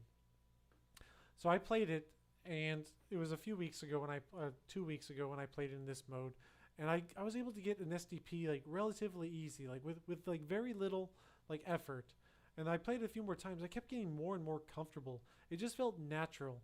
And then I threw it on Mirror to like really make it feel new and fresh, because for so many years I've been playing it without Mirror, the regular turn mod again. So I started throwing it on Mirror, and it made me react differently. It made me pay more attention to the steps coming up, and it gave me that extra push that I needed to feel a little bit more confident. So coincidentally, I was also around like 897, 98 MFCs, and I figured I can get 2 more MFCs. I'm like, you know what? I'm going to make this my 900th. I am going to make this my 900th. And I was finally approaching it with a different attitude, because for over 4 or 5 years, actually almost 10 years, like since DDR X2, that was the last time I felt confident. But since 2016, I had a brief moment where I felt that maybe I can get this, but then that was shattered. And then the hardware and software problems, it made it worse. And then my mental problems made it worse. And then caring so much about what other people could do on it, it made it worse. And I said, fuck that. Fuck all that noise. If I'm going to get this, I need one thing. And that one thing I needed was the confidence, the determination, and the ability to see it through. And I told myself, I can do this. I'm going to do this. I was meant to do this. And that's what happened. So the past several days and weeks, I started playing it. Some of the times I did play it offline to see if I felt good enough. And the day that I finally went to the arcade and did it, I made a few changes. And I believe these are the changes that I needed to break through and actually get it done. So let's actually look at the day that I went, and let me tell you what ended up happening. So first of all, what I did that day was I dressed appropriately. And that was by wearing a shirt that I've only worn a few times ever. It's a shirt that I really enjoy, and I don't think I have a clip that I can show you here. But I can tell you that it's the shirt that I bought at a convention. I already changed it in this one. But I love to wear that shirt when I feel like kind of confident, I guess. Or I kind of want to stand out. And I wanted to wear that shirt that day. That was the first time I decided to wear that shirt in probably 2 years. And on top of that, I did one of the most important things. And that was I took off my knee brace. You have to understand, like, I didn't even mention my knee problem. that played a very significant role, by the way, in a lot of my hindrances over the past few years. But I was on knee braces, like multiple knee braces for the past 2 years. I had to have them playing. I've done some work over the past year or so to improve and to get better, but I still felt like I always needed it. Like, even if I felt good that day, I felt like I still needed to wear it. So back to the confidence idea. I told myself that I can do this without it. I want to do this without it. I know I can do it without it, and I'm going to do it without it. So I took 3 steps. 1, I wore the shirt. 2, I took off my knee braces. And 3, I tweeted out and alerted my Discord channel that I'm going live now. I'm going to get this for number 900. That was the attitude I had. And I feel that I had to have that attitude. I had to go in there confident. I had to go in there determined. I had to go in there knowing that I can do it and I'm going to do it. And then I proceeded to go ahead and do it. And every time I played the song, as these words came up onto the screen, I would read it to myself. The Rise, most memorable moment. I would tell myself, you're going to make this your most memorable moment. And that's what I kept trying to do. And I would fail. I would fail several times. Nothing hard ever comes easy. And I knew, but I was determined. Like, I changed out over $30 or $40 worth of credits. I told myself, I am not stopping until I MFC it today. And I kept getting better. I kept improving. When I wasn't playing, I was practicing. I was studying. I got so good to being able to get this stop. I hope I'm proving my point here. Yes, I am.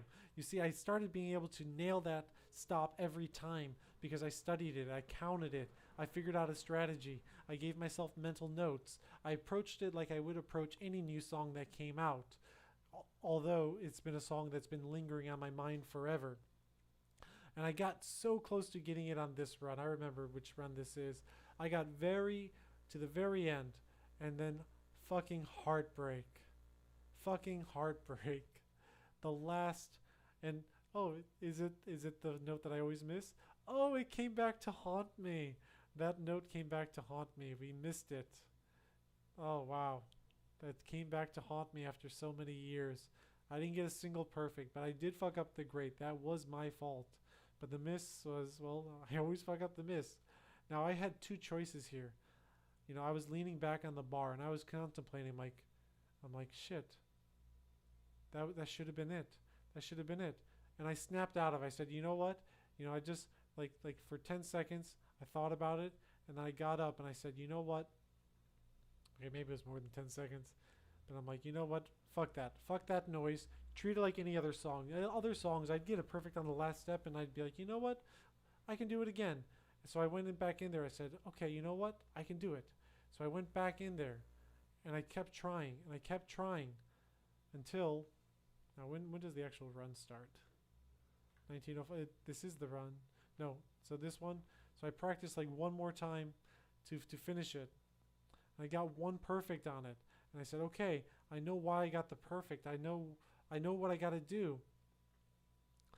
And everyone's cheering me on, and I said, okay, I have to do this. I have to do this for myself. I have to do this for everyone. And then I finally got this run. I know a lot of you have already seen it, but god damn it, we gotta watch it again.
And that was it. So, in a matter of 2 weeks, I was able to overcome my mental barrier.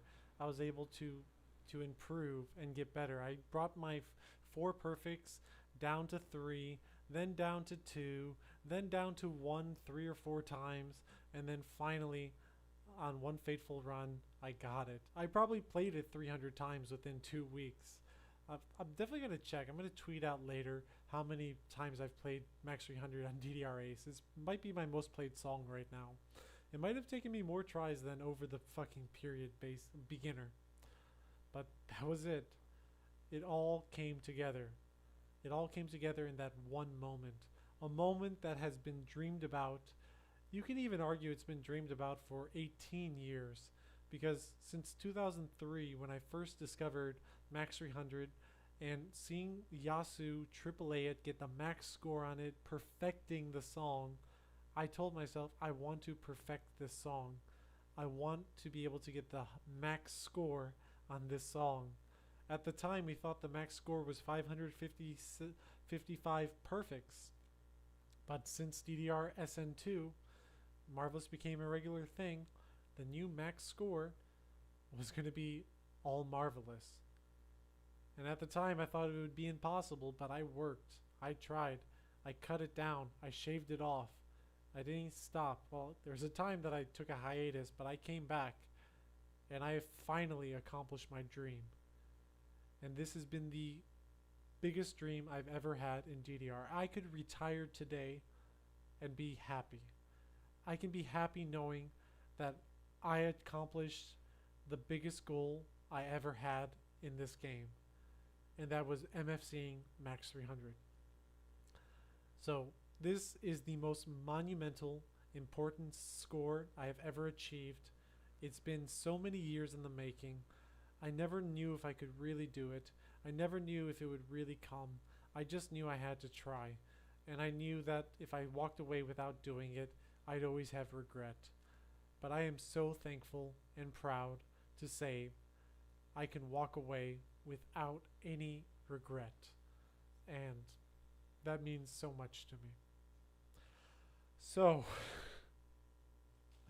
with that said, that pretty much wraps up the story time. But we do have a couple more things to cover. And I guess we'll start with this little guy. So I don't think it's going to ruin the value, I guess, too much. But as soon as I MFC'd it, I walked off camera. I do have an additional footage on my phone that I recorded after I MFC'd it. You'll be getting that footage afterwards. But as soon as I MFC'd it, you saw I came back with my shirt off. That's because I took my shirt off. Because this little guy, oh boy, actually, it's moist. It is moist as fuck. Jesus Christ. Oh. Ooh, actually, my sweat doesn't smell so bad. That's not too bad. So I yanked this guy off.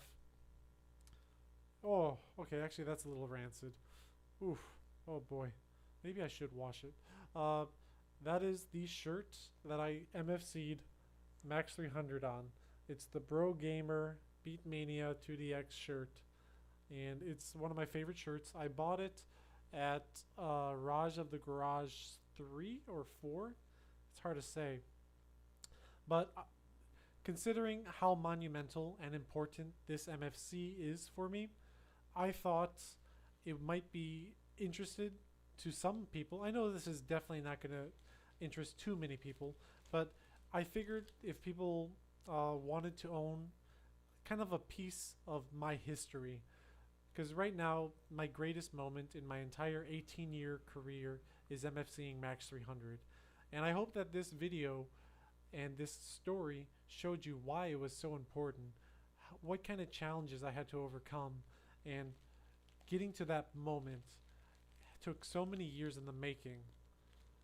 And I did it wearing this shirt. This shirt is very, well, it's a piece of history, my history.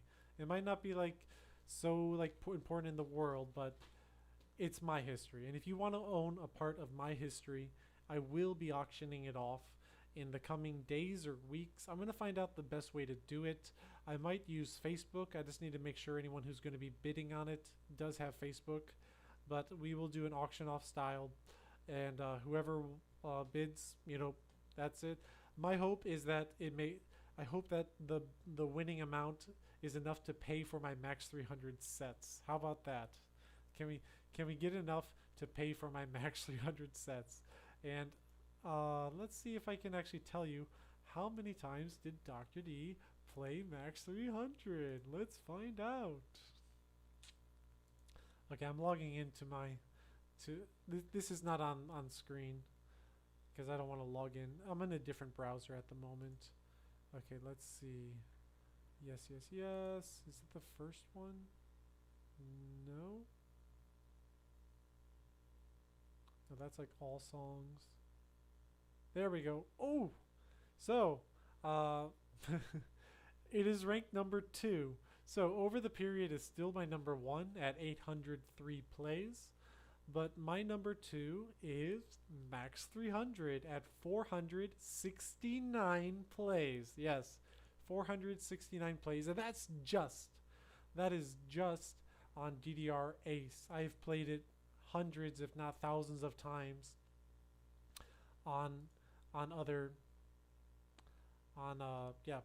basically I've played it hundreds of times. Okay, actually, you know what? I have a good idea of how I can screenshot this, and then we can like send it that way. Give me a second. 1 second.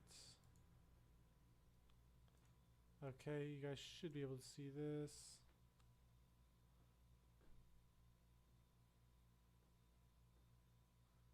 Okay. So yeah, those are my song plays as of right now. Max 300 is at number 2. It took me a lot of tries. So I'll be auctioning off the best way I can. And yeah, I did say that the winner will have a choice. I will keep it sealed in this Ziploc bag as you see it right here. I will keep it sealed. If you win the bid, I will message you. You can keep it private if you want. You can tell me if you want me to wash it or not, or if you want me to sign it or not. Basically, if you win, I will send it to you however you want. but I hope that it can pay for my rounds. So I believe it probably costs about a quarter, like 25 cents per it costs 25 cents per attempt, I'd say on average. So if I do 0.25 times 469, okay, it's like $117. It's $117, like just in playing Max 300 on DDR Ace. Maybe not too bad, I guess. Okay, it's not as bad as I thought. But I really do like the shirt, so I'm gonna replace it. I'm gonna buy the same exact one. I'll send you the iconic one, but I'm gonna rebuy it, and that shirt costs at least like $35, and then shipping is gonna be like $50. So I mean, I'd like the auction to be at least 150. I think that'll be worth it. That'll pay for my shirt, and that'll pay for my Max 300 rounds. If it goes any higher, that is true across all difficulties, but I'm pretty sure I MFC'd beginner basic within like 20 tries, and I probably got difficult within 50 tries. So take that as you will. So yeah, anyways, what was I trying to say? I was trying to say that yeah, we'll see what ends up happening to that. Probably gonna be a Facebook. I'll probably like make a video just to give you guys a link if you care about it. And if you don't care about that, like honestly, it's really only for the people who care about it. I don't know if anyone even does. Well, I know Pie Guy does, but I don't know if anyone else does. It'd be nice if it went up to a max of $300. I mean, that'd be nice. But we'll see if it ends up going there or not. Okay, I think that really concludes the story. You guys have been great. So I'm gonna let you guys maybe ask me some questions. Do you have any questions regarding my Max 300 story? Any questions in general, or just anything? If you guys have anything to say, now is the time. Just ask away. I think I did a pretty good job. How long have we been streaming? How long has this been going on for?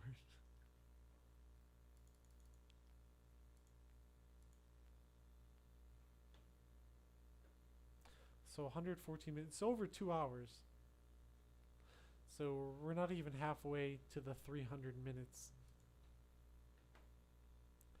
Not even halfway to 300 minutes.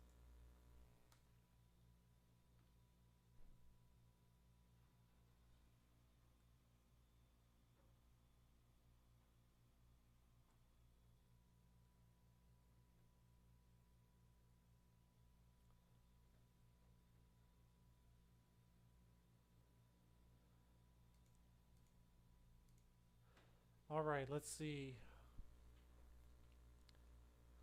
All right, so it's saying about how did the customized course work. I actually forgot. I believe you had to do it online though. You had to log into the website, and then you could select and save it.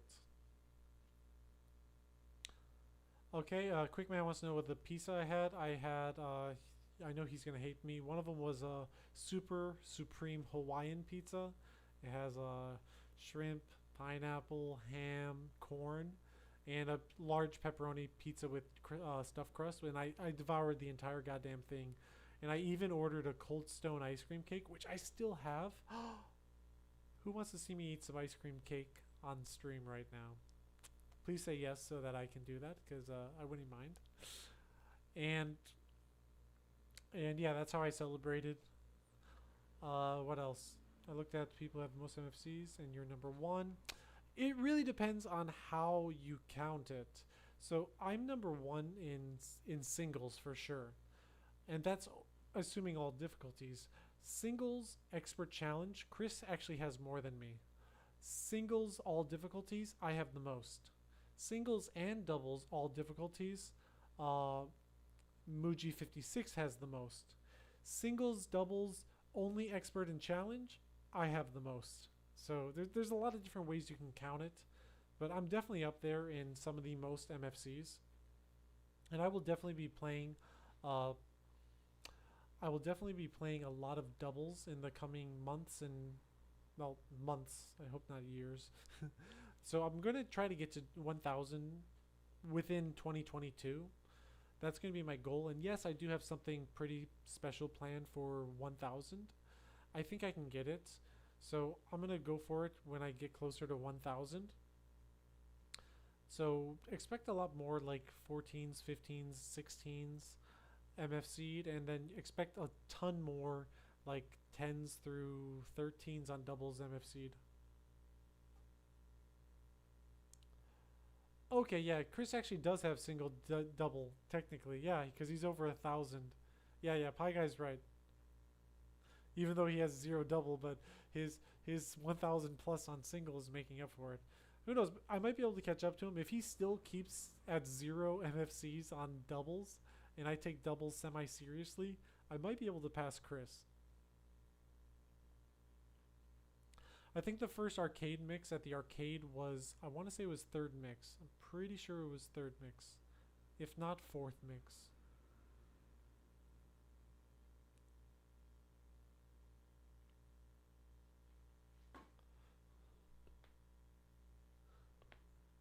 And I was thinking about doing this stream to be a Max 300 recap, and then I was also going to do some breakdowns.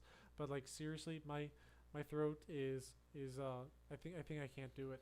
I think I can't do it, guys. Yeah, I'd love to, but I don't think I can. My throat is just ugh.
All right, let's see if we have some more. Sending some messages, blah, blah, blah. Are you ever going to do a Stealth Max 300 on video? I did. I mean, do you mean PFC? PFC is a different question. I think I stealth passed it on one of those attempts. Oh, PFC. Okay, you did say PFC later. Yeah, I mean, I'll tell you what, Pie Guy, you come here to Taiwan, and I promise you, I will learn, and we're gonna stealth PFC Max 300 together. Okay? All right, you come to Taiwan, we're gonna get that on video. Okay? All right, that's my deal to you.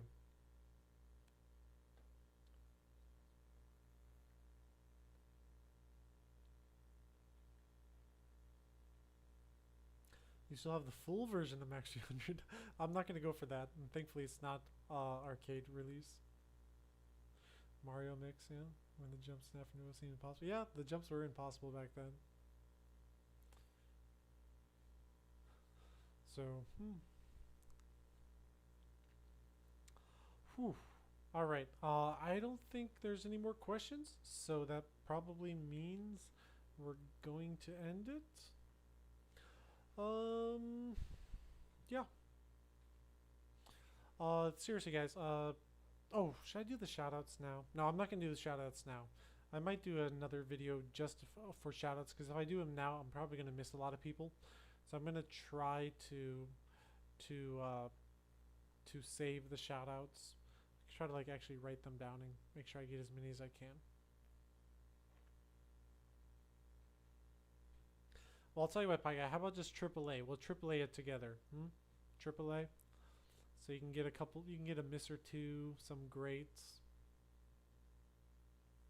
and we can play it many times. I mean, I'm kind of used to grinding it hundreds of times, so it's no big deal. All right, you guys. Thank you so much. I'm probably gonna hop on Halo for a bit. And if you guys play Halo Infinite, definitely hit me up. My gamer tag on Xbox is Dr. D573. That's spelt out DOCTOR D573. If you ever are down to play Halo Infinite, I'm down. And that's about it. So you guys take it easy. 900 does not mean we're stopping, but I did stop for the past few days. I've been like I've been enjoying myself. I've been just pigging out, eating a bunch of food. I'm probably gonna regret it, but I've been enjoying myself the past few days. You know, been enjoying myself. Let's just put it at that. So it's gonna take a little bit to get back to the grind. I do want to stream a lot more. I think I will stream a lot more. So keep an eye out for those. I might even stream tomorrow. It depends on how I sleep and what my schedule's like. So yeah, keep an eye out for all that good stuff, and I'll see you guys soon. And if you enjoyed this video, hit the like. If you didn't like it, hit the dislike, even though I won't see who dislikes it because the dislikes are hidden unless I go into like the creator studio, which I never go to. So all right. It was fun. It was definitely fun taking a trip down memory lane, knowing where I've came and knowing where I'm at. So it was excellent. Take it easy, guys. Have a good day, and peace.